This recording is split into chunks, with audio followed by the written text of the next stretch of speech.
નમસ્કાર વિદ્યાર્થી મિત્રો, હવે આજે આપણે જે અગાઉ સ્વાધ્યાયના દાખલા ખાસ કરીને જે આપણે બાઇન્ડિંગ એનર્જી બરાબર છે એટલે કે દાખલા નંબર 13.3, 13.4, 13.5 જેની અંદર માત્ર ને માત્ર બંધન ઉર્જા શોધવાના હતા એવા દાખલાનો તમે અભ્યાસ શીખીને આવેલા હશો.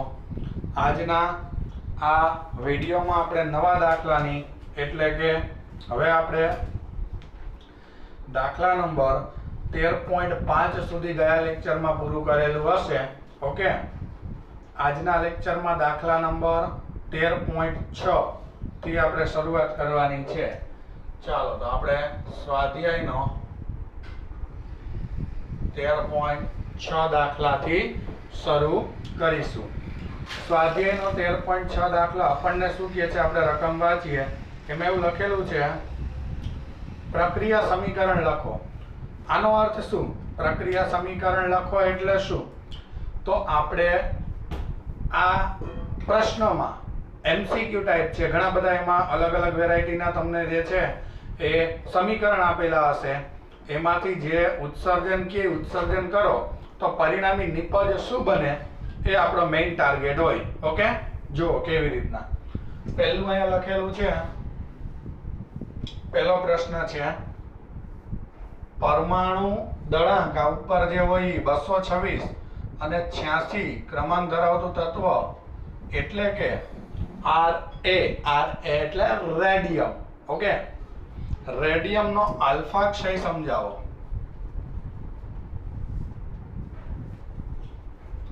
આલ્ફા ક્ષય એટલે તમે આમાં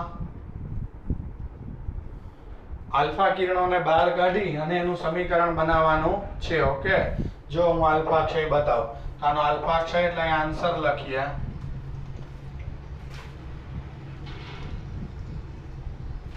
તો જો અહીંયા આન્સર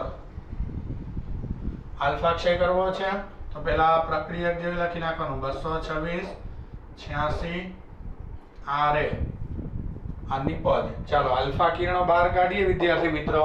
તો આલ્ફા કિરણો જે બહાર નીકળે વિદ્યાર્થીઓ એ આલ્ફા કિરણો એટલે ક્રમાંકમાં અને દળાંક ઉપર દળાંકમાં કેટલાનો ઘટાડો થાય મેં તમને કીધેલું હતું અને ક્રમાંકમાં કેટલાનો થાય. તો દળાંક જે છે દળાંકમાં આપણે નિયમ પ્રમાણે 4 અને ક્રમાંકમાં 2 નો ઘટાડો થાય. તો અહીંયા આ દળાંકમાં 226 માંથી 4 ઘટાડો એટલે 222, 23, 24, 25 ને 26 અને ક્રમાંક 86 માંથી 2 નો ઘટાડો કરો એટલે 84 અને આ તત્વને આપણે Rn એટલે રેડોન બરાબર છે એ રેડોન બની જાય 84 ક્રમાંક વાળું. સાથે આલ્ફા કિરણ બહાર નીકળે એટલે 42He બરાબર છે. આવી રીતના તમે લખી શકો. તો આ જે છે એને આલ્ફા વિકિરણ કહેવાય બરાબર છે. જે આપણને કીધેલું હતું તે કે આલ્ફા ક્ષય એટલે શું? આલ્ફા વિકિરણો. તો આપણને જે આલ્ફા ક્ષય પૂછેલો છે પહેલા પ્રશ્નમાં આનો, તો ખાસ તમારે એ જોવાનું છે કે આલ્ફા ક્ષય થાય એટલે નિપજ બાજુ જે આ તત્વ હોય એના ક્રમાંકમાં 2 આ નીચે જે હોય ક્રમાંકમાં 2 અને દળાંક એટલે ઉપર એમાં 4 નો ઘટાડો થાય. કારણ કે આલ્ફા એટલે 2 પ્રોટોન અને 2 ન્યુટ્રોન નું ઝુમખું અગાઉ આપણે ભણી ગયા એમ. તો 2 પ્રોટોન અને 2 ન્યુટ્રોન એટલે દળાંક 4 થયો ટોટલ. તો 2 ન્યુટ્રોન નું ઝુમખું એટલે 4 જેટલો દળાંક ઓછો થાય. તો 4 જેટલો દળાંક ઓછો કરી દીધો. ઓકે, ચાલો ત્યાર પછી એમાં લખેલું છે બીજામાં બીજો પ્રશ્ન છે બી. આ પહેલો હતો એ. ચાલો એમાં હતું 242 94 પ્લુટોનિયમનો આલ્ફા ક્ષય.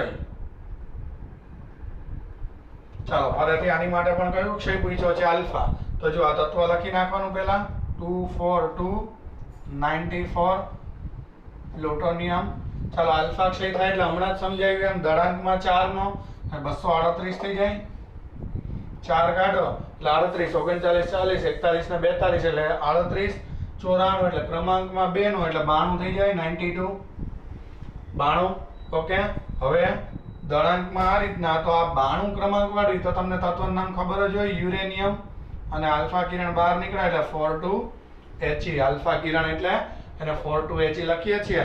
તો આ રીતના આલ્ફા કિરણ બહાર નીકળેલું કહેવાય. તો આલ્ફા ક્ષય કહેવાય. તો ઉપરનાની જેમ જ ખાસ દળાંકમાં 4 નો, ક્રમાંકમાં 2 નો ઘટાડો થાય, જે નિપજ આવે એ 92 ક્રમાંક ધરાવતી નિપજનું નામ છે યુરેનિયમ. તો યુરેનિયમ અહીંયા લખી નાખવાનું. બાકી જે આલ્ફા ક્ષય થાય એટલે હિલિયમ જે કણ નીકળે એ 4,2He તરીકે અહીંયા એમના એમ આવશે. ઓકે, ચાલો ત્યાર પછી સી ક્વેશ્ચન. આપણો પહેલો ક્વેશ્ચન હતો, આપણો સેકન્ડ ક્વેશ્ચન હતો. ચાલો now we will discuss third one. 32-15 ફોસ્ફરસનો બીટા માઇનસ ક્ષય. ઓકે, હું અહીંયા તમને જે છે એ એક નોંધ કરી દઉં છું. નોંધ શું કરવા? તો કે આ પ્રક્રિયા જે છે એને યાદ તો રાખવી પડશે ને. તો નોંધ એટલે ઓમ તમારે પ્રશ્નમાં લખવાની નથી, પણ હું જૂનો મુદ્દો યાદ કરું છું કે આ બેમાં આલ્ફા ક્ષય પૂછ્યો તો ખાસ શું ધ્યાન રાખવાનું? તો કે જ્યારે આલ્ફા ક્ષય થાય ત્યારે, જ્યારે આલ્ફા ક્ષય થાય ત્યારે, આલ્ફા ક્ષય થયો ત્યારે આ જનક કહેવાય, જે બને એને જનિત કહેવાય. ત્યારે જનિત ન્યુક્લિયસ, ત્યારે જનિત ન્યુક્લિયસ, આ જનિત ન્યુક્લિયસ, આ જનિત ન્યુક્લિયસના દળાંકમાં 4 નો, બરાબર છે, જનિત ન્યુક્લિયસના દળાંકમાં 4 નો જ્યારે ક્રમાંકમાં, આ ક્રમાંક છે, ક્રમાંકમાં 2 નો ઘટાડો થાય. બરાબર છે. દળાંક જે આપણને જોવા મળે આ એનો દળાંક છે 226, એમાંથી 222 થી એટલે દળાંકમાં 4 નો, અને ક્રમાંક છે આ નીચેનો, એમાં 2 નો ઘટાડો થાય જનિતમાં. બરાબર છે. જનક એટલે જે પોતે હોય એ, અને જે બને એ જનિત, જેને બીજા શબ્દોમાં હું નિપજ પણ કહીશ, જેને હું બીજા શબ્દોમાં નિપજ પણ કહીશ. એટલે અત્યાર સુધી આ મુદ્દાને ધ્યાનમાં રાખી અને તમે એને મેં ડિસ્કસ કર્યું. ઓકે, હવે બીટા માઇનસ ક્ષય, આ પહેલી નોંધ મહત્વની. હવે બીજી નોંધ, બીટા માઇનસ ક્ષયમાં શું થાય? આ બીટા માઇનસ ક્ષય આમાં કીધેલું છે. તો તમને રાસાયણિક પ્રક્રિયા યાદ હશે, ઇલેક્ટ્રોન, બીટા માઇનસ એટલે ઇલેક્ટ્રોનની કિરણાવલી. હવે કેન્દ્રમાં ઇલેક્ટ્રોન ન હોય તો એ બહાર ક્યાંથી આવ્યો? તો કે એની અંદર એક પ્રોસેસ થાય છે. કેવી પ્રોસેસ? તો કે પ્રોટોન જે હોય, સોરી, જે ન્યુટ્રોન જે હોય એનું પ્રોટોનમાં, ન્યુટ્રોન હોય એટલે એની સામે એક બીજો પણ જે કેન્દ્રનો હોય તો બનાવવાનો, જેવું આપણે યાદ રાખ્યું છે વિડીયોમાં. એટલે પ્રોટોન બને. બે બાજુ વીજભાર સરખા કરો તો અહીંયા તટસ્થ, અહીંયા ધન, તો અહીંયા કેટલો વીજભાર બનવો જોઈએ? તો કે ઋણ હોય તો જ તટસ્થ થાય, એટલે બીટા માઇનસ કણ નીકળે અને સાથે ન્યુટ્રિનો નામના કણ બહાર નીકળે. તો અહીં જો પ્રોટોન બન્યો આ પ્રક્રિયામાં, આ બહાર નીકળે, આ બે. તો પ્રોટોન બને એટલે મેં કીધું હતું, યાદ હોય તો, ક્રમાંકમાં 1 નો વધારો થાય, પણ ન્યુટ્રોનનો ક્ષય થયો, પ્રોટોન બન્યું, એટલે ન્યુટ્રોનનો ક્ષય થઈ જાય તો દળાંક કેવો રહે? એઝ ઇટ ઇઝ રહે, કારણ કે ન્યુટ્રોન જે છે એનો ક્ષય થયો છે. ન્યુટ્રોનનો ક્ષય થયો છે એટલે દળાંકની જે કિંમત છે, પરમાણુ દળાંકની કિંમત, એમાં કોઈ તબદીલી, કારણ કે ન્યુટ્રોન મરી ગયો, સામે પ્રોટોન બની ગયો, બેની સંખ્યાનો સરવાળો એટલે દળાંક. પરમાણુ દળાંકમાં કોઈ ફેર ન આવે એટલે નોંધમાં એમ લખી શકું કે જ્યારે બીટા માઇનસ ક્ષય થાય, બરાબર છે, ત્યારે બીટા માઇનસ ક્ષય જ્યારે થાય છે ત્યારે જનિત એટલે જે નિપજ ન્યુક્લિયસ જે છે, જે જનિત છે, એ જનિત ન્યુક્લિયસના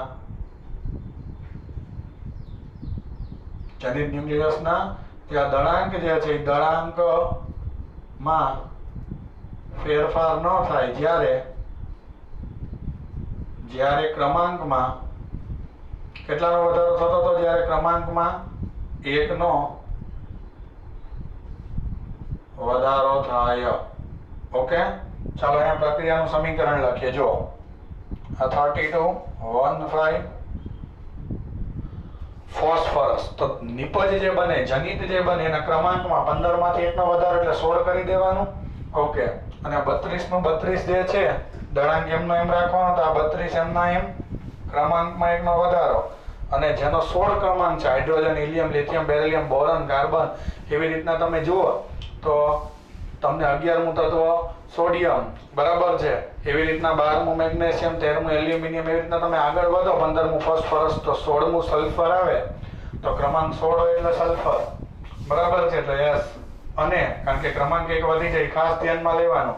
અને તમે બીટા માઇનસ જે છે ને આમે લખી શકો 0 - 1 E, બરાબર છે, સાથે આ કોણ લખવાનું ભૂલાય નહીં, એન્ટી ન્યુટ્રિનો.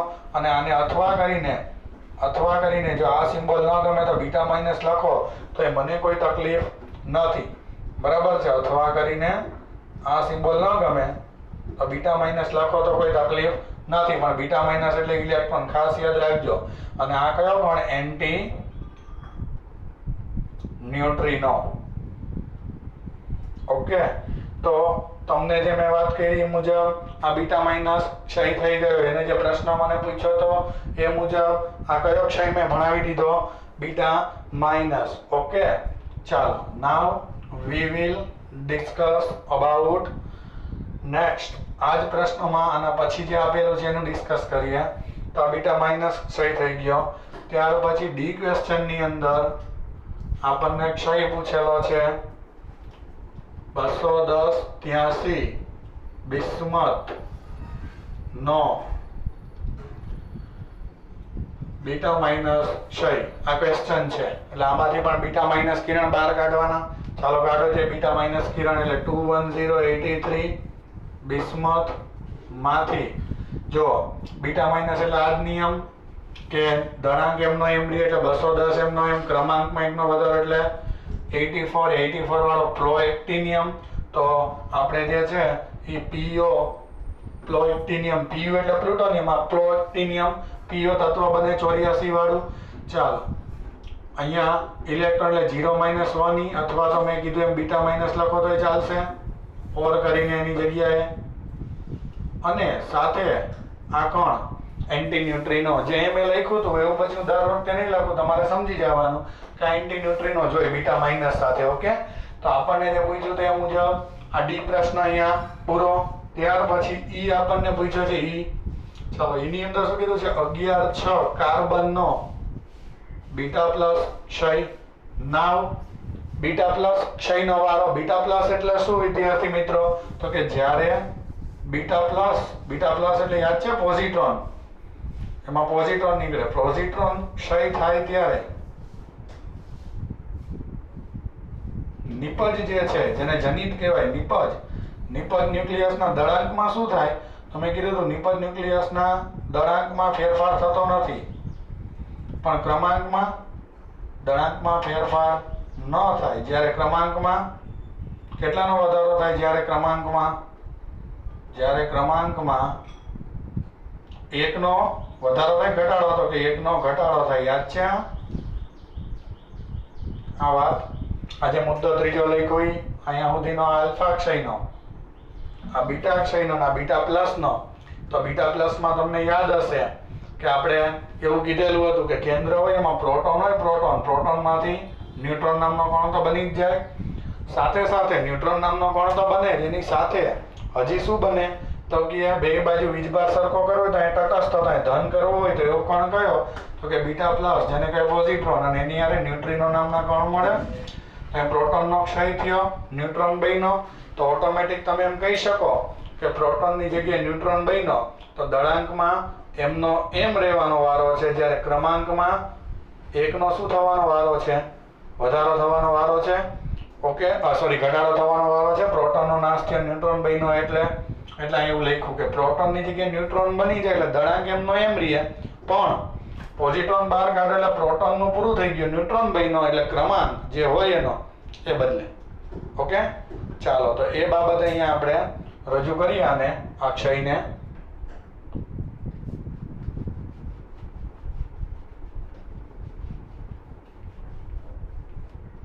ચાલો, તો એક ક્ષય મુજબ પહેલા આપણે ક્રિયાક લખી નાખો 11 કાર્બન. ચાલો, આ ક્રમાંક એમનો એમ 11. હવે બીટા પ્લસ હોય એટલે દળાંકમાં 1 નો શું કરી દઉં? ક્રમાંકમાં 1 નો ઘટાડો કરી દઉં એટલે 5. હાઇડ્રોજન, હિલિયમ, લિથિયમ, બેરિલિયમ, પછી બોરોન, કાર્બન, એવી રીતના અહીંયા તત્વનો ક્રમાંક જે છે એ 5 થઈ જાય. ઓકે, તો 5 જે ક્રમાંક થઈ જાય એ તત્વને આપણે બી સિમ્બોલ થી બતાવીએ છીએ. ચાલો પછી અહીંયા 0 + 1 પોઝિટ્રોન માટે અને સાથે કણ ન્યુટ્રિનો. આ ન્યુટ્રિનો છે આ જે નીકળે, અને આને અથવા કરીને બીટા પ્લસ લખો તો મને વાંધો નથી. બીટા પ્લસ એટલે ઈ પોઝિટ્રોન છે, બરાબર છે. અથવા કરીને પોઝિટ્રોન લખો તો એ ચાલે. આ પોઝિટ્રોન બીટા પ્લસ એટલે. ઓકે, તો આ આપણો હતો ઈ ક્વેશ્ચન. ત્યાર પછી એફ ની અંદર પ્રશ્ન એવો છે 9743 TC નો ફરીથી બીટા પ્લસ ક્ષય. ચાલો બીટા પ્લસ ક્ષય માટે જે છે એ આપણે શું કરીશું? તો આ જ નિયમ લાગે, અહીંયા લખી દીધો છે મુદ્દો. ચાલો પ્રક્રિયા લખી નાખો. 97 43 પ્રક્રિયા નિપજ બાજુ દળાંક 97 એમના એમ, ક્રમાંકના એકનો ઘટાડો એટલે 42, બરાબર છે. 42 વાળું કયું આવે? મોલિબ્ડેનમ. ઓકે, તો એમાં વત્તા આ 0 + 1 જેને અથવા કરીને બીટા પ્લસ થઈ જશું, અને આ ન્યુટ્રિનો નામના કણ. ઓકે, તો આ રીતના તમને જે છે એ આપણને ચોથું સમીકરણ જે આપણને પૂછેલું હતું કે ભાઈ કયું તત્વ બને, તો સોરી જે નિપજ બાજુ શું બને, તો કે દળાંક ખાસ એમનો એમ રહે, ક્રમાંકમાં એકનો શું થઈ જાય? ઘટાડો. ઓકે, તો આ રીતના તમને નિપજ મળે. તો 1 2 3 4 5 6 પછી એક છેલ્લો પ્રશ્ન. છેલ્લો પ્રશ્ન આપણને વધારાના સ્વાધ્યાયમાં આખી પ્રોસેસ આવશે, તો હું અત્યારે કહી દઉં છું. ઇલેક્ટ્રોન કેપ્ચર પ્રક્રિયા. ઇલેક્ટ્રોન કેપ્ચર પ્રક્રિયા એટલે ઇલેક્ટ્રોન આજુબાજુ ન્યુક્લિયસની આજુબાજુ જે ભ્રમણ કરતો હોય KLMN કક્ષામાં, એમાં ઇલેક્ટ્રોન ન્યુક્લિયસમાં જે છે એ કેપ્ચર થઈ જાય, એને ઇલેક્ટ્રોન કેપ્ચર પ્રક્રિયા કહેવાય. જો એનું ઉદાહરણ હું કહું, અહીંયા લખ્યું છે તમને પ્રશ્નમાં, G તરીકે આપણે એને બતાવીએ. 2054 Xc નું ઇલેક્ટ્રોન કેપ્ચર, બરાબર છે. આવું આપણે લખી દીધું છે. આનું આપણે ઇલેક્ટ્રોન કેપ્ચર કરવાનું છે. ચાલો ઇલેક્ટ્રોન કેપ્ચર માટે શું કરશો તમે? તો ઇલેક્ટ્રોન કેપ્ચર માટે જે છે એ જે મેં કીધું હતું એમ કે આ એમના એમ લખી નાખવાનું 2054 Xc. ઇલેક્ટ્રોન એટલે આમ લખાય 0 - 1 e. આ ઇલેક્ટ્રોનનો સિમ્બોલ છે. 54 માંથી એક જે થાય 53 વધે, કારણ કે બે બાજુ ક્રમાંક અને દળાંક સરખા રહેવા જોઈએ. 20 માં 0 ઉમેરો તો 20 જ. સમજાય તમને? ટૂંકમાં ખાસ નિયમ મુજબ બે બાજુ ક્રમાંક અને દળાંક જે છે એ સરખા રહેવા જોઈએ, એટલે સરવાળો. પ્રક્રિયાને અંતે નિપજ અને જનકનું ક્રમાંક ને દળાંક સરખા એવું નહીં. અહીંયા જે બને છે અહીંયા જો બધે જ નિયમ હશે. અહીંયા 43 છે તો 42 ને 43 છે નિયમ. આ ક્રમાંક અને ઉપરનો જો 97 + 0 છે 97. અહીંયા જો 6 છે ડાબી બાજુ, તો જમણી બાજુ જો 5 ને 1 6 છે. 11 + 0 11 છે. દળાંક અને ક્રમાંક બે બાજુ સરખા હોય. 83 તો જો 84 - 1 થઈ ગયું 83. 210 + 0 થઈ ગયું 210. અહીંયા જુઓ 16 માંથી 1 જાય થઈ ગયું 15. 32 + 0 થઈ ગયું 32. 92 ને 2 94. 238 ને 4 242. કહેવાનો મતલબ ડાબી અને જમણી બાજુ ક્રમાંક અને દળાંકના જે ટોટલ સરવાળો જે થાય એ બે બાજુ જે છે એ સરખો જ આવે. અહીંયા જુઓ 54 - 1 થઈ ગયું 53. એટલે આ કેપ્ચર થયું કે ભાઈ નિપજ માં નવું ન્યુક્લિયસ બને અને પોતે જે જનક જે છે ઇલેક્ટ્રોનને કેપ્ચર કરે. કેપ્ચર કરવું એટલે પ્રક્રિયકમાં ડાબી બાજુ એને લઈ લીધો કહેવાય. ઇલેક્ટ્રોન એટલે ડાબી બાજુ લખવાનું હોય, પ્રક્રિયક બાજુ આવે. લઈ લીધો ઇલેક્ટ્રોન એટલે કેપ્ચરિંગ થયું. તો ટોટલ આ પ્રક્રિયક થયા. તો નિપજ બાજુ 54 માંથી 1 જાય તો 53, અને 53 વાળા તત્વને આપણે આયોડિન કહીએ છીએ એટલે આ લખી નાખવાનું. બરાબર છે. હવે ઇલેક્ટ્રોન તો અંદર કેપ્ચર થઈ ગયો, તો સાથે જે ઓલું કણ બને એ સામેની બાજુ લખવાનો. એટલે નિપજ બાજુ જે છે આ રીતના આમ કણ બને, અને ઇલેક્ટ્રોનની આ કેપ્ચરિંગની પ્રક્રિયા તમે ગણી શકો. બરાબર છે. તો આ કેપ્ચરિંગની પ્રક્રિયા આપણે ફરીથી વધારાના સ્વાધ્યાયમાં આગળ આવશે. તો અત્યારે જે આપ્યું હતું આ તમને જાણકારી માટે મેં નોંધ લખી દીધી છે. આખી પ્રક્રિયાને યાદ રાખવા કે બીટા ક્ષય થાય તો બીટા પ્લસમાં શું, તો આ આવે. બીટા માઇનસમાં શું, તો આ આવે. આલ્ફા કણમાં શું, તો અલગ અલગ જે આવતું હોય એ મુજબ આપણે અહીંયા સમજાવી દેવાનું રહેશે. ઓકે, તો આપણો આ જે પ્રશ્ન હતો 13.6 એ દાખલો આ રીતના તમે ગણી શકશો. ઓકે, ચાલો next we will discuss about 13.7.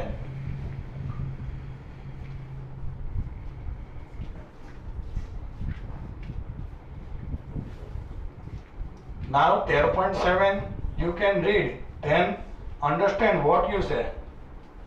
જો એમાં તમે એને દાખલાને રીડ કરશો ને પછી બધા જ દાખલા તમે થિયરી મારી પાસેથી આગલા વિડિયો લેક્ચરોમાં સમજીને આવ્યા છો એટલે તમને ઇઝીલી ખબર પડશે કે એ લોકો શું કહેવા માંગે છે. ઓકે, જો હવે હું તમને વાત કરીશ શું કહેવા માંગે છે એનું આપણે ડિસ્કસ અત્યારે કરીએ.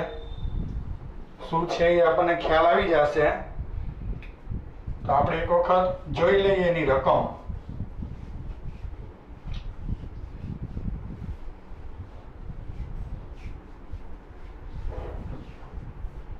જો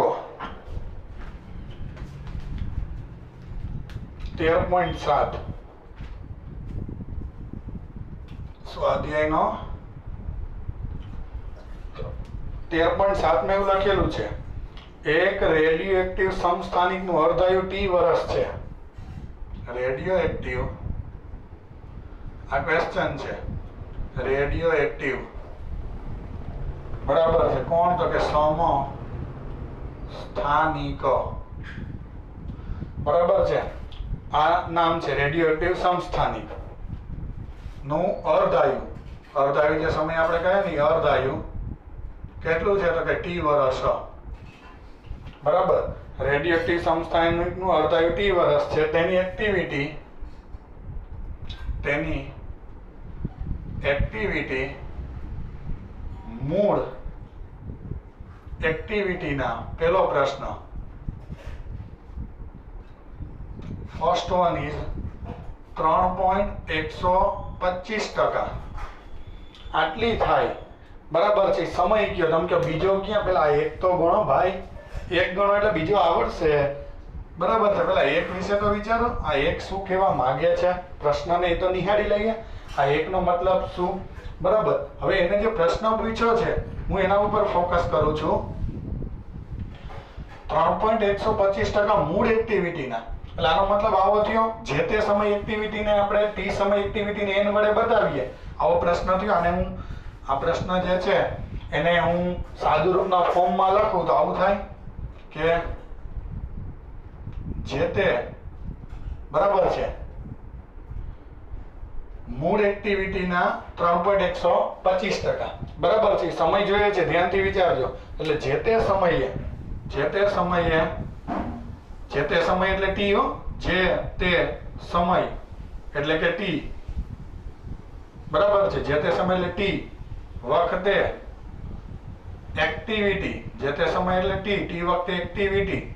ચાલો એક્ટિવિટીને તમે શેના વડે બતાવો છો? જે તે સમયની I કહેવાય. જ્યારે પ્રારંભની હોય, જ્યારે પ્રારંભની એક્ટિવિટીને શું કહેવાય? તો કે જ્યારે પ્રારંભની એક્ટિવિટીને કયા નામે ઓળખો છો? પ્રારંભની એક્ટિવિટીને I0. આ પ્રશ્ન એમ પૂછ્યો છે જે તે સમય એક્ટિવિટી એટલે I. આ લખ્યું છે મૂળ એક્ટિવિટી એટલે I0 ના કેટલા ટકા?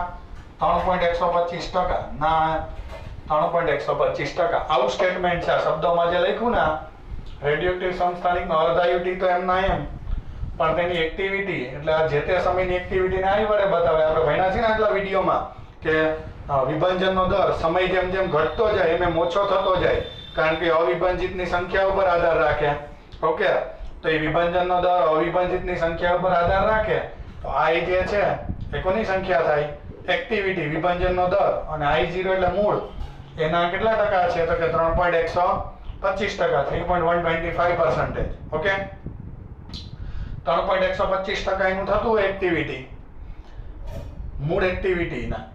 એટલે કે જે તે સમય એક્ટિવિટી I મૂળના 3.125%. તો એ સમય જેને આપણે T વડે બતાવીએ છીએ, T કેટલો? તો પહેલા આનું થોડુંક સાદું રૂપ આપી દઈએ, પછી T ને કેવી રીતના કરતા બનાવવાની વાત કરીએ.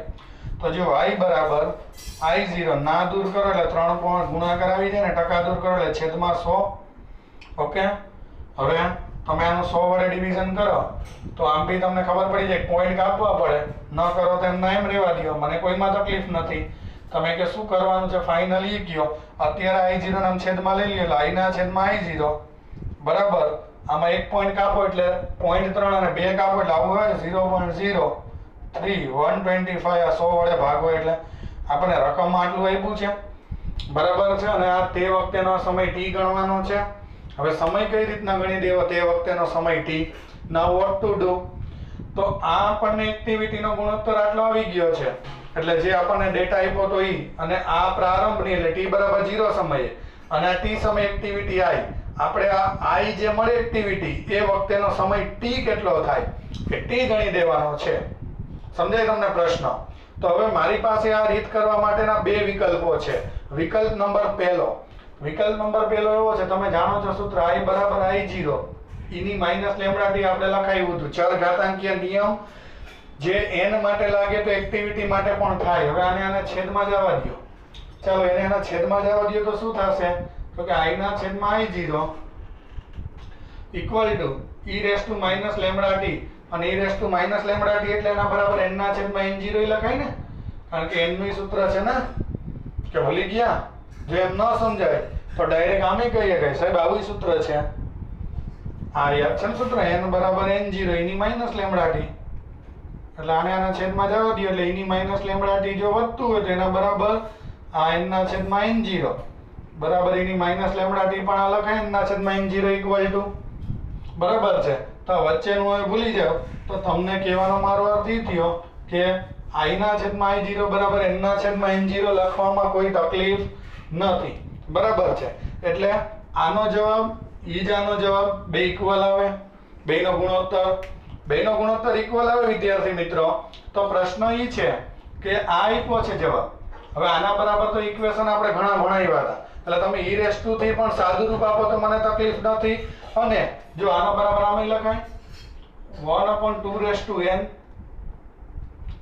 બરાબર n એટલે આપેલ સમય જેમાં t આવી ગયો ને છેદમાં અર્ધ આવી ગયો આપેલ સમય t તો આપણે t તો આપણા પિક્ચરનો હીરો છે પણ જો આ રીતના લખો તો આનો જવાબ 1/2 ના ફોર્મમાં લખી શકાતો હોય તો જ આ સૂત્ર મૂકવાનું એટલે શું જો i ના છેદમાં I0 n ના છેદમાં n0 નો જવાબ હવે આને 1/2 ના ફોર્મમાં લખી શકાય છે 1/2 ની 1 ઘાત લખાય ન લખાય બરાબર આ સૂત્ર તો જ મૂકવાનું મેં n ના છેદમાં n0 બરાબર થિયરીમાં ભણાવી દીધું છે ને 1/2 રેસ ટુ n એટલે આપેલ સમયનો અર્ધ ઈ સૂત્ર તો જ મૂકવાનું કે જો સાદું રૂપમાં સામેની બાજુ જે કંઈ પણ કિંમત આપી હોય અથવા તો અત્યારે આપણે આ કિંમત આપી છે તો આ સૂત્ર મૂકવું તો જ સહેલું પડે કે આ કિંમતને 1/2 ના ફોર્મમાં લખાય છે તો જ ડેટામાં સાદુરૂપ સહેલું પડે નકર e રેસ ટુ થી કરવું પડે એટલે આ દાખલામાં બે ભાગ છે પહેલો આ રીતના થઈ જાય છે જો તમે ચેક કરજો અને ચેક એ બહુ જાજે દૂર નહીં કરવાનું આ જે છે એને સિમ્પલી તમે જુઓ તો બહુ નાની કિંમત છે એટલે લગભગ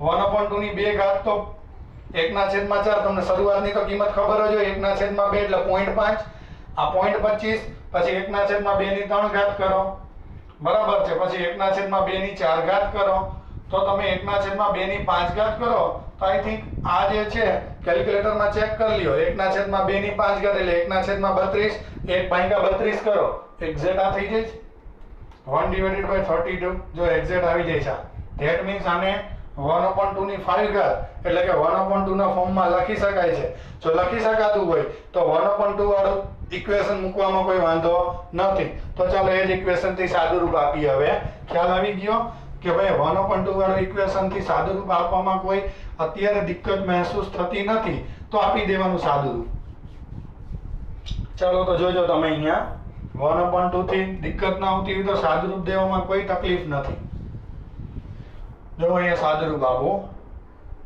ચાલો હું શું લખી શકું તમે મને સજેસ્ટ કરશો કે ભાઈ i ના છેદમાં I0 ઇક્વલ ટુ n ના છેદમાં n0 ઇક્વલ ટુ 1/2 ની n ઘાત લખી શકાય આ ઇક્વેશન સમજાણું તમને હવે તમને અહીંયા જે જવાબ આપ્યો છે બરાબર છે જવાબ મૂકી દો જોઈએ ચાલો કોનો જવાબ આપ્યો છે જરાક તમે મને કહી શકશો તો કે સર આનો જવાબ આપી દીધો છે i ના છેદમાં I0 એની જગ્યાએ i લખાય એટલે કહેવાનો મતલબ કે એના બરાબર આ ઇક્વેશન લખાય તો આ જવાબ આપ્યો છે એના બરાબર આ લઈ લેવાય સીધું ચાલો એનો જવાબ મૂકી દો એટલે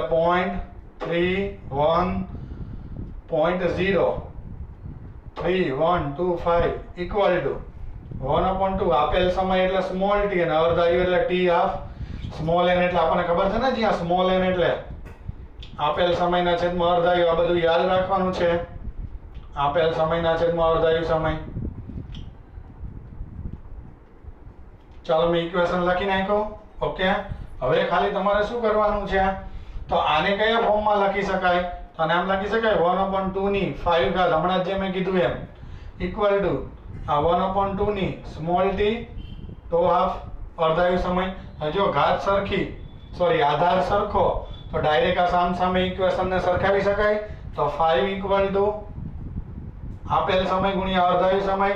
નાઉ પુટ ધ વેલ્યુ અર્ધાયુ સમય કેપિટલ T વર્ષ, તો અહીં કેપિટલ T લખ નાખો અર્ધાયુની જગ્યાએ. અને આપેલ સમય જે તે સમય જ્યારે એક્ટિવિટી આટલી મળતી હતી, આ સમય જોઈ છે તો આને સૂત્રનો કરતા બનાવી લ્યો. ઓકે, આની કિંમત મૂકી દો તો t બરાબર છે અર્ધાયુ સમય જે છેદમાં હતો આ રીતના હતું, ઘાત સરખા હોય એટલે t ના છેદમાં ટો હાફ.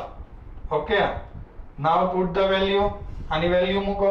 ચાલો જોઈ, તો 5 ઇક્વલ ટુ t ના છેદમાં કેપિટલ T અને સામે જવા દો. તો આપેલ સમય t બરાબર કેટલો આવે 5t અને આ એકમ શેમાં હતો અર્ધાયુ, એ જ એકમમાં જવાબ આવે તો કે તો વર્ષમાં હતો, આનો એકમ એ વર્ષ આવે. આનો એકમ થઈ ગયો છોકરાઓ. તો આ તમારો દાખલો થઈ ગયો. સમજાય તમને? તો અહીંયા કહી શકાય કે આ પહેલો પ્રશ્ન પૂરો થઈ ગયો. આમ તે સમય જ્યારે એક્ટિવિટી આટલા ટકા હશે, આમ જ્યારે એક્ટિવિટી કેટલા ટકા હશે, એક્ટિવિટી 3.125%, 3.125% થાય તે સમય 5 કેપિટલ T વર્ષ હશે. બરાબર છે, જ્યારે એક્ટિવિટી આટલું થાય ત્યારે સમય આટલો કહેવાય. ઓકે, હવે બી ક્વેશ્ચન ની વાત કરું તો આ એક ક્વેશ્ચન હતો. નાઉ બી માં એવું કીધેલું છે કે એક્ટિવિટી મૂળ એક્ટિવિટીના 1% થાય. કેટલા ટકા? 1%. મૂળ એક્ટિવિટીના 1% થાય તો સમય કયો? બરાબર છે, એ સમય આપણને પૂછેલો છે કે મૂળ એક્ટિવિટીના 1% થાય તો સમય કયો. ચાલો, તો એની માટે શું કરશો તમે કે મૂળ એક્ટિવિટીના 1% થાય તો સમય માટે શું કરવાનું, તો એની માટે આપણે ફરીથી આ જ રીત કરવાની કે એક્ટિવિટી જે છે એ i ઇક્વલ ટુ મૂળ એક્ટિવિટી એટલે I0 ના કેટલા ટકા લેવાના છે 1%. રકમમાં કીધું છે. ઓકે, પર્સન્ટેજ દૂર કરો અને છેદમાં જવા દો. એટલે આપણે મેં એક્ટિવિટીને I સિમ્બોલ વડે બતાવી છે. આપણી બુકમાં R વડે બતાવો તોય તમે ચાલે. એક્ટિવિટીનો સિમ્બોલ જે લીધો છે એ જૂની બુકમાં એક્ટિવિટીને I વડે બતાવતા હતા એટલે મેં એક્ટિવિટીને એમાં I વડે બતાવી છે. તમારી નવી NCERT ની બુકમાં એક્ટિવિટીને R વડે બતાવી છે તો તમે એક્ટિવિટીની જગ્યાએ R લખો તોય ચાલશે. ડોન્ટ વરી, બંને સિમ્બોલ સાચા છે. તો I0 ગુણ્યા 1/100 અને આના છેદમાં લઈ લ્યો એટલે I ના છેદમાં I0 બરાબર 1/100 અને એને n ના છેદમાં n0 કહેવાય. હમણાં જ સમજાયું એમ. ઓકે, તો આપણને આટલી વેલ્યુ મળી ગઈ છે n ના છેદમાં n0 ની. હવે આમાં 1/100 એટલે તમે ઓલા 1/2 સ્વરૂપે સેટ કરશો ને તોય મેળ નહીં પડે. બરાબર છે, 1/2 ની તમે જે ઘાત મૂકીને કરતા હતા કે ભાઈ આ જે મળ્યો જવાબ એને 1/2 ની 1 ઘાત 2 ઘાત 3 ઘાત 4 ઘાત એવું કંઈ કહેવાય. તો જો જવાબ મળે ના એવું કંઈ ન કહેવાય તો મથવું નહીં. તો શું કરવું? તો આપણી પાસે આવો જવાબ નથી. આપણે આવી સૂત્ર જાણીએ છીએ, ચર ઘાતાંકીય નિયમ. કયો ચર ઘાતાંકીય નિયમ? તો કે આપણે આવો નિયમ નથી ભણાવ્યો. ચર ઘાતાંકીય નિયમ મુજબ n ના છેદમાં n0 બરાબર એની માઈનસ લેમ્બડા t. n0 સામે એટલે n બરાબર n0 એની માઈનસ લેમ્બડા t. આવો નિયમ આપણે ભણાવ્યો છે ને. તો આપણે આ નિયમ તો બધે જ લાગે, એમાં કોઈ ચેક કરવાનું નહીં કે 1/2 પ્રમાણે સાદુરૂપ થાય છે કે નહીં. થતું હોય તો સ્ટેપ સહેલા થાય, આમાં ન થતું હોય તો લોગ વાળી રીત કરવી જ પડે. ચાલો, અહીંયા આપણને આ જવાબ આપી દીધો છે. આનું મૂલ્ય કેટલું છે 1/100 અને ત્યારે આ સમય t કેટલી પૂછ્યું છે એટલે એની minus lambda t as it is. Okay, હવે જો આ ઘાત ઉપર આવે 100 ને ઉપર લઈ લઈએ તો 100 ની -1 ઘાત કહેવાય. આમ લખું, આ 100 ને ઉપર બોલાવો તો 100 ની -1 ઘાત આમ લખું equal to any minus lambda t as it is. હવે અહીંને આમ લઈ લો એટલે ln આધાર અહીં આવી જાય, આમ આવે એટલે ln અને આમ લખાય ln આધાર નો 100 ની -1 ઘાત એમ ના equal to minus lambda t. જો -1 આગળ આવે નિયમ પ્રમાણે, હવે આ -1 લોગ ની ઘાત આગળ આવે એટલે -1 હજી અહીં ln છે અત્યારે ભલે રહ્યું ln e 100 equal to minus lambda T. તો જો બે બાજુથી માઇનસ માઇનસ કેન્સલ. હવે ln છે e નો આધાર તમે ન જોઈ શકો. લોગ ટેબલમાં 10 નો આધાર હોય તો 10 ના આધારમાં ફેરવવા કેટલા વડે ગુણવું પડે? 2.303 આરે ગુણવું પડે. બીજું શું કરવાનું હોય? ચાલો 2.303 આરે આને ગુણો એટલે 2.303 એટલે અહીં આધાર થઈ જાય લોગ આધાર 10 નો. સમજાણું આટલું? હવે 100 ને આમ લખાય 10 નો 2 ઘાત. 10 નો વર્ગ કેટલો આવે છોકરાઓ? 10 નો વર્ગ કહી દો તમે 100 થઈ જાય. તો આ 100 જે છે ને આમ લખાય 100 ને આમ 10 નો વર્ગ. ઓકે. અને આ log e હતું, આ log e જે હતું e નો આધાર હતો એને 2.303 આરે ગુણ્યું એટલે 10 નો આધાર થઈ ગયો. એટલે આ ઉપરનું રાઉન્ડ કર્યું એની માટે આટલો જવાબ. અને 100 ને આમ લખાય છે બાજુમાં છે એમ ના એમ. ઓકે. ચાલો તો આ તો તમને 10મા ના સ્ટેપ છે એટલે કદાચ થોડો ઘણો આઈડિયા હશે. આ log e એમાંથી 10 નો આધારમાં સામેની બાજુ લેમ્બડા ટી એમ ના એમ આ ટી જોઈ છે. ચાલો હવે આ બે આગળ આવી જાય કારણ કે ઘાત હોય આ log એની બાજુના પદની આ ઘાત છે. ઘાત હંમેશા આગળ આવે તો ઘાતને આગળ લઈ લ્યો. તો 2.303 ગુણ્યા 2 આ log આધારે 10 નો પદે 10 નું અને આ લેમ્બડાનો જવાબ નથી પણ તમને એક મેં રીત બનાવી છે યાદ હોય તો અર્ધાયુ સમય તો આ બરાબર 0.693 અપોન લેમ્બડા આવું મેં ભણાવ્યું છે. લેમ્બડા સામે જાય તો 0.693 અપોન અર્ધાયુ સમય આવે. તો આવી લેમ્બડાની કિંમત તમે લખી શકો અહીંયા. લેમ્બડાની જગ્યાએ 0.693 અપોન અર્ધાયુ ગુણાકારમાં સમય એઝ ઇટ ઇઝ t. આવું હું લખું તો કોઈ વાંધો છે? તો કે લગભગ વાંધો ના આવે આવું લખો તો. ઓકે. ચાલો આ t આપણા સૂત્રનો કરતા બનાવવાનો છે. બધી કિંમત મૂકી દો. આટલાનો જવાબ જુઓ 10માં આવી ગયો હશે. આધારે સરખો બાજુમાં પદે સરખું. આધાર અને બાજુમાં પદ બે સરખું હોય તેનો જવાબ 1 કહેવાય. આનો જવાબ 1 આટલા પદનો. બાકી વધ્યું કેટલું? તો કે બાકી વધ્યું આટલું. જો આને ઉપર આવવા દો એટલે 2.303 ગુણ્યા 2 આ 1 ગુણાકારમાં એક અર્ધાયુ ઉપર આવ્યું. અર્ધાયુનો જવાબ હતો કેપિટલ T. તો એ કેપિટલ T અને આ નીચે આવે 0.693 ઇક્વલ ટુ આ સ્મોલ t જે સમય જોતો તે કરતા બની ગયો. તો સ્મોલ t ની વેલ્યુ કેટલી આવશે? ચાલો સ્મોલ t ની વેલ્યુ 2.303 ગુણ્યા 2 ભાગ્યા 0.693. ઓકે. ભાગાકાર કરો જવાબ આવશે 6.6464 t વર્ષ. બરાબર છે. તો આપણને જે છે આન્સર આપણને પ્રાપ્ત થયો. તો આપણો જે a અને b પાર્ટ હતો આ a પાર્ટ હતો તો આ b પાર્ટ 1% થાય ત્યારનું જે આપણે પૂછ્યું હતું. બરાબર છે. તો 6.64 રાઉન્ડ અપ કરો તોય ચાલે. અને આ કેપિટલ T એટલે અર્ધાયુની કિંમત નથી આપી એટલે કેપિટલ T બાજુમાં લખવાનું ભૂલતા નહીં. ઓકે. તો કેપિટલ T જે છે જે અહીંયા અર્ધાયુ સમયને આપણે અંશમાં આમ જવા દીધો આમ t1 ને આમ ઉપર જવા દીધો. બરાબર છે. એ t1 ને ઉપર જવા દીધો તો ધેટ મીન્સ કે અર્ધાયુ સમય સામે ગયો ને અર્ધાયુ સમયની કિંમત જે છે એ t વર્ષ મળી હતી. તો આ t જે છે એમના એમ લખી નાખવાનું અહીંયા અર્ધાયુની સમયની કિંમત. ઓકે. તો આ રીતના તમને સંપૂર્ણ દાખલો જે છે એ તમે આ રીતના ગણી શકશો. ઓકે. ચાલો તો આ આપણો દાખલા નંબર કયો હતો?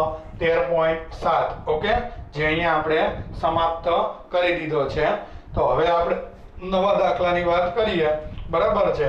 તો નવો દાખલો આપણને કયો આપેલો છે તો આ ખાસ આ રીતે તમે દાખલાનું સાદુરૂપ આપી શકશો.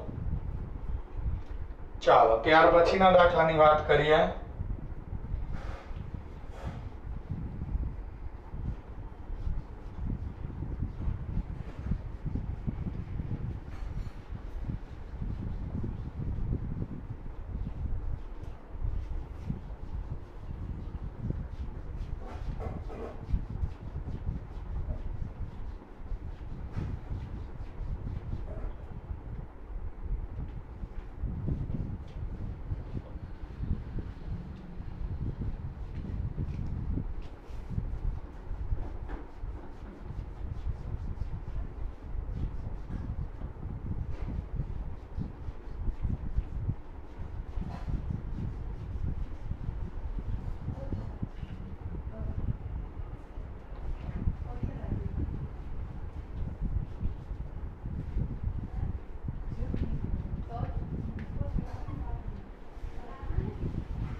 ચાલો નેક્સ્ટ દાખલાની આપણે વાત કરીએ. દાખલા નંબર આપણને આપેલો છે 13.8. હવે અત્યારે 13.8 ની આખી રકમ બોર્ડ ઉપર લખવી શક્ય નથી. તમે જોશો તો બહુ મોટી રકમ છે. જો હું લખીશ તો બોર્ડ જ રકમમાં ભરાઈ જશે, તો ગણવું ક્યાં?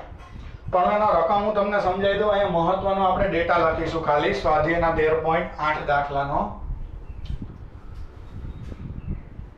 ઓકે, એનો ડેટા લખીશું તો પણ આપણે ઇનફ રીતના બહુ વ્યવસ્થિત દાખલો ગણી શકશું. જો રકમ હું વાંચું છું. કાર્બન ધરાવતા સજીવ દ્રવ્યની સામાન્ય એક્ટિવિટી કાર્બનના દર ગ્રામ દીઠ દર મિનિટે 15 વિભંજન જણાય છે. એટલે કાર્બન જે છે, દાખલા તરીકે હું એક સજીવ હોય, વનસ્પતિ એક સજીવ છે, એમાં કાર્બન હોય, એ બધાની અંદર કાર્બન હોય એવું તમને ખબર છે. તો એ કાર્બન જે છે એ એનું વિભંજન થતું હોય એના ન્યુક્લિયસનું. તો એ વિભંજનમાં શરૂઆતમાં પ્રારંભમાં જ્યારે સજીવનો જન્મ વખતે કે જે એક્ટિવિટી દર ગ્રામે જ્યારે અવલોકન કર્યું, જેને આપણે પ્રારંભ કહે છે, 15 વિભંજન પ્રતિ મિનિટ જણાય છે. એટલે એમ કહી શકું કે પ્રારંભમાં આ રકમ જે લખી છે એ મુજબ પ્રારંભમાં એક્ટિવિટી, જેને I0 કહેવાય, I0 બરાબર 15 વિભંજન પ્રતિ, આમાં એકમ મિનિટ છે કારણ કે પ્રતિ મિનિટ એને અવલોકન કર્યું છે. તો 1 મિનિટમાં આટલી એને એક્ટિવિટી જણાય છે. ઓકે, ત્યાર પછી આ એક્ટિવિટી સ્થાયી કાર્બન સમસ્થાનિક 12C ની સાથે થોડા પ્રમાણમાં હાજર રહેલા રેડિયોએક્ટિવ 14C ને લીધે હોય. એટલે એક્ટિવિટી એટલે કહેવાનો મતલબ કે જે સજીવ હોય એનો જે કાર્બનનો નમૂનો હોય એમાં 14 6C આવા ન્યુક્લિયસ હોય, જેનો દળાંક 14 હોય. સ્થાયી ન્યુક્લિયસ એનો 12 હોય. રકમ મુજબ આવા ન્યુક્લિયસો અંદર હોય અને આવા ન્યુક્લિયસો સ્થાયી થવા માટે આમ વિકિરણ બહાર કાઢે અને વિકિરણ બહાર કાઢે એટલે વિભંજન થાય. આનું વિભંજન થાય એટલે આવા ન્યુક્લિયસોની એક્ટિવિટી કહેવાય. તો કહેવાનો મતલબ શું છે? આવા ન્યુક્લિયસના લીધે એક્ટિવિટી મળે છે, 14C ના લીધે. પ્રશ્નમાં આની કોઈ જરૂરિયાત નથી, પણ કન્સેપ્ટ મજબૂત કરવા માટે કે સર કાર્બન જે છે, કાર્બન તો કઈ રીતના વિભંજન કરે?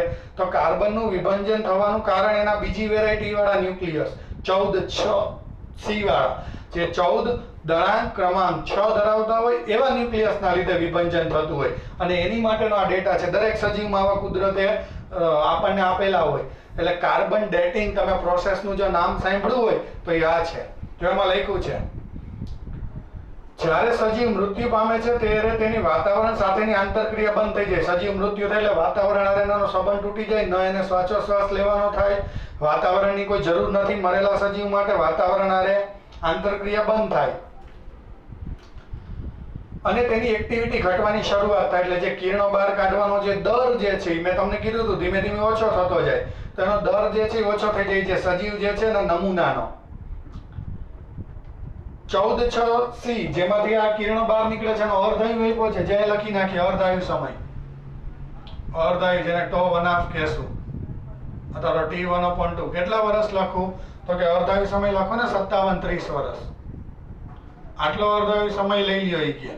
પછી આગળ તો એની એક્ટિવિટીના માપેલા મૂલ્ય પરથી તે નમૂનાની અંદાજ લગાવી શકાય. એટલે આની એક્ટિવિટી જે છે એનું હવે મૂલ્ય માપી અમુક સમય પછી વાતાવરણ હારેની આંતરક્રિયા બંધ થઈ જાય. આ શરૂઆતમાં એક્ટિવિટી આટલી માપી હતી 15 કાર્બનના સજીવના નમૂનામાં. હવે વાતાવરણની આંતરક્રિયા બંધ થઈ જાય, વાતાવરણ સાથેની આંતરક્રિયા બંધ થાય પછી બંધ થયા બાદ તમે એક્ટિવિટીની માપવાની આ નમૂનાની 14C ની. તો આની એક્ટિવિટી ત્યારે કેટલી મળે છે? તો કે એના મતે ત્યારે એક્ટિવિટી કેટલી મળે છે? એક્ટિવિટી તો કે ત્યારે એક્ટિવિટી મળે છે, એટલે લખ્યું છે કે ધારો કે મોહેન્જો-દડો જે આપણી પૂર્વ સંસ્કૃતિ મુજબ એક નમૂનો, એટલે વાતાવરણ હારેની આંતરક્રિયા બંધ થઈ જાય એટલે સજીવનો નમૂનો મોહેન્જો-દડોની સંસ્કૃતિનો છે અને એ અત્યારે 9 વિભંજન પ્રતિ મિનિટે બતાવે છે. અત્યારની એક્ટિવિટી 9 વિભંજન પ્રતિ મિનિટ. ઓકે, 9 વિભંજન પ્રતિ મિનિટ. એટલે આપણે એમ કહી શકીએ કે અત્યારે એટલે કે T સમયે, અત્યારે એટલે T સમયે એક્ટિવિટી, ચાલો T સમયે એક્ટિવિટી કેટલી આપેલી છે? જેને I કહેવાય, જે આપેલી છે 9 વિભંજન પ્રતિ મિનિટ. તમે રકમમાં જોઈ શકો છો. ચાલો T સમય એક્ટિવિટી આટલી આપેલી છે. નાવ નેક્સ્ટ તો આ જે છે આની ઉંમર કેટલી, એટલે ઉંમર એટલે t બરાબર કેટલો સમય હશે? આ એક્ટિવિટી જ્યારે આટલી મળે પ્રારંભમાં 0 સમય, તો જ્યારે આ નમૂનો શોધ્યો તો આટલી એક્ટિવિટી જણાણી, તો એ પ્રારંભથી જેટલું આયુષ્ય જીવો એ મુજબ અત્યારે જે સમય મળી જાય તો આ નમૂનો કેટલો જૂનો એ ખબર પડી જાય. અને તમે જાણો છો કે વિજ્ઞાનમાં ગમે તે નમૂનો મળે તો પછી એનું આયુષ્ય નક્કી કરતા હોય કે ભાઈ આ ટુકડો, આ સજીવની આ વસ્તુ આટલા વર્ષ જૂની છે, તો એ વર્ષ કઈ રીતના એને ખબર પડતી હશે કે આટલા વર્ષ જૂની છે? તો એની માટે નો જ અહીંયા પ્રશ્ન છે કે શરૂઆતમાં આવી એક્ટિવિટી હતી, પછી આ મળી, તો એ જ્યારે આવી એક્ટિવિટી મળે ત્યારે સમય કેટલો? ઓકે, તો આપણો આ ડેટા થઈ ગયો. ચાલો, તો હવે હું એમ કહી શકું કે અહીં i અને i0 ની બેયની વેલ્યુ છે, બરાબર છે. તો હું અત્યારે આગલો દાખલો તમને ખબર જ છે કે એ જ રીતનો ગણ્યો હતો કે i ના છેદમાં i0 અને n ના છેદમાં n0 કહેવાય, અને એના બરાબર e raise to minus lambda t પણ લખાય. તો હું શું કરીશ આમાં, તો કે i ના છેદમાં i0 નો પહેલા જવાબ મેળવી લઈએ. શું મળે છે ખબર તો પડે. તો અહીં i ના છેદમાં i0 ઇક્વલ ટુ i ની વેલ્યુ કેટલી છે? 9. હવે જો એનો એકમ ને આનો બે સરખો છે એટલે ઉડી જાય, એટલે 9 અને i0 ની કિંમત 15, બેના એકમ સરખા એટલે ઉડાડી દઉં તો એ ઉડી ગયા. હવે આમાં છેદ ઉડશે, 3 હારે ભાગ ચાલે, 3 તરી 9, બરાબર છે. 3 ચોક 12 ને 3 પંચા 15, આવો ભાગ ચાલે છે, બરાબર છે. 3 વડે ભાગ ચલાવો તો આવો ચાલે, બરાબર છે. તો તમને i ના છેદમાં i0 ઇક્વલ ટુ 3 ના છેદમાં 5 ત્યારે સમય t બરાબર કેટલો? આવો પ્રશ્ન છે. સમય t બરાબર કેટલો અહીં પ્રશ્ન આવ્યો છે કે આ આવી એક્ટિવિટી મળે ત્યારનો સમય, એટલે જે તે સમયની એક્ટિવિટીને t સમય કહેવાય. એનો પહેલા હારે ગુણોત્તર લ્યો એટલે 3 ના છેદમાં 5 મળે, તો એક્ટિવિટીની આ માટેનો સમય t કેટલો? ઓકે, તો જે તે સમય માટે તમને એક આવું સૂત્ર મેં ભણાવ્યું છે, જે મેં તમને ઇક્વેશન ભણાવ્યું છે બોર્ડ ઉપર લખું છું.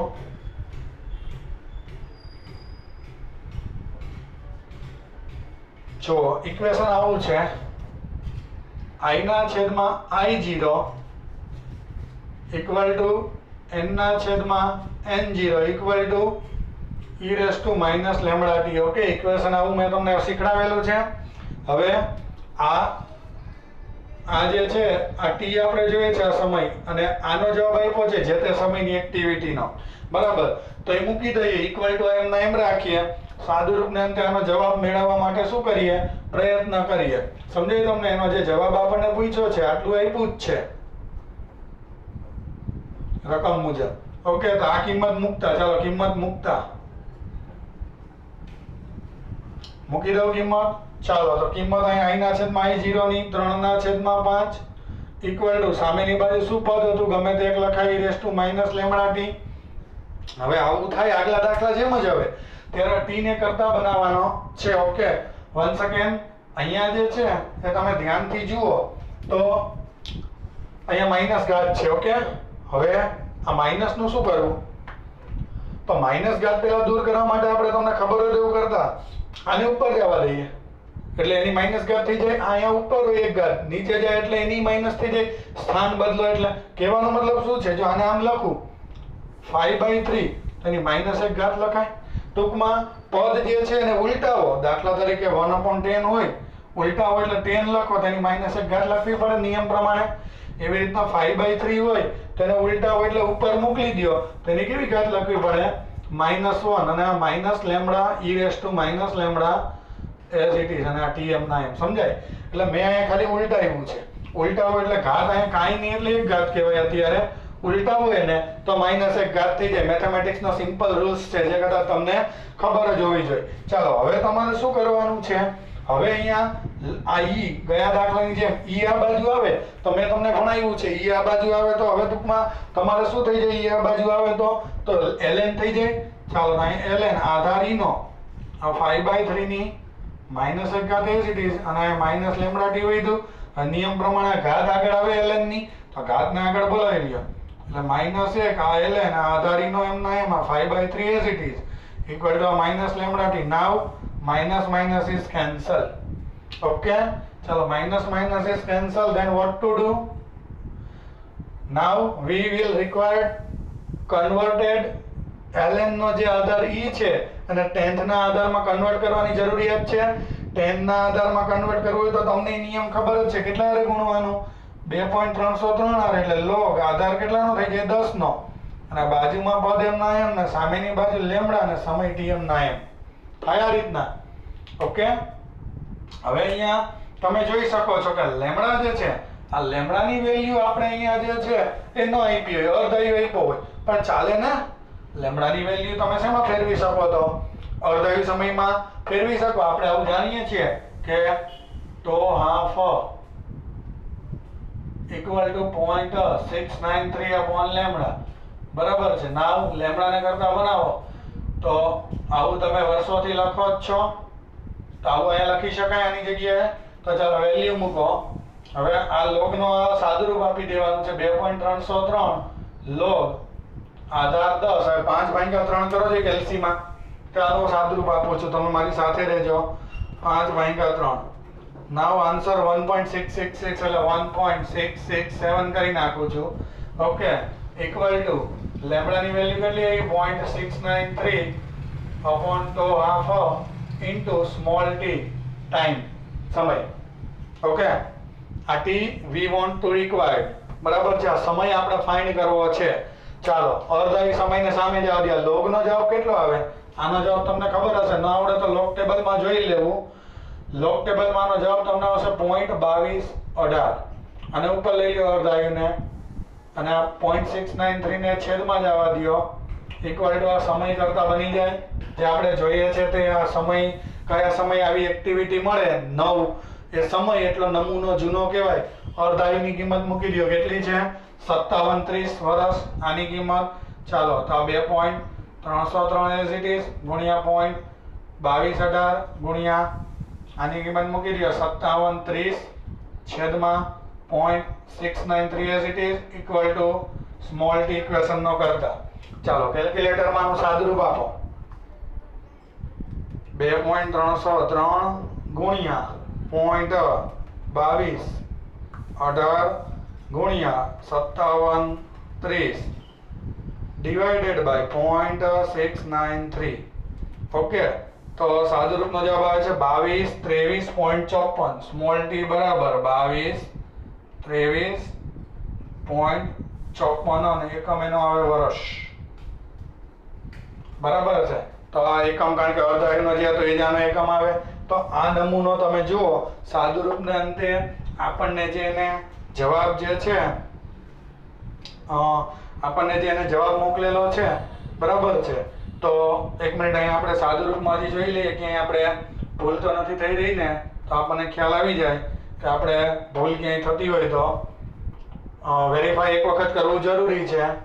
તો અહીંયા ln 5/3 એટલે લોગમાં ફેરવવા માટે 2.303 log 10 ની કિંમત 1.5/3 એટલે આટલું, અને એનો જવાબ 0.2218. ઓકે, હવે અર્ધાયુ સમય જે છે એ અર્ધાયુ સમય એટલે આ 0.693 લેમ્બડાનો જવાબ તમે અહીંયા જો